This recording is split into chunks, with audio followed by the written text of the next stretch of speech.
呢個咧就係拍俾阿大家姐睇嘅。你邊度？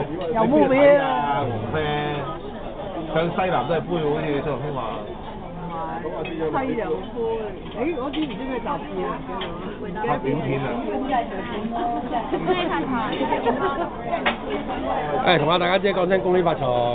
你幾時 send 上去先？都係年30晚啫嘛。即係今晚 send 得嚟嘅，聽朝起都嚟恭喜發啦。財，唔使做啦，叫佢。佢已經做啦。唔使煮飯啦，叫佢。大家都唔使做，身體健康唔啊！使煮飯啦，叫佢。個個都唔使做，開眼鏡。今日呢個就係富婆啦，雷曼俾翻啲嘢佢。你有份啦？梗係有啦。你真係驚咩？會溝啊？搞錯咗佢。唔係特別嗰啲客戶，我咪佢客戶咯。特別嗰啲啊。唔係特別，全部啊。佢收咗未啊？第一手機佢賣一尾啦。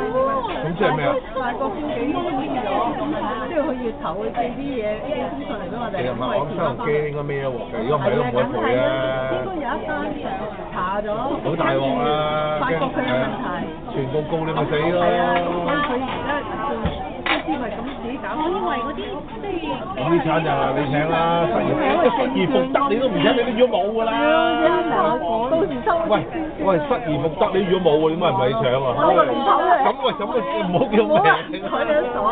一半，喂，你啲冇就冇，嗱，你啲人幾衰喂，起碼都一半喎。低嗰啲啊幾衰，雷曼輸俾雷曼係好地地，請個時間萬就唔得，你真係。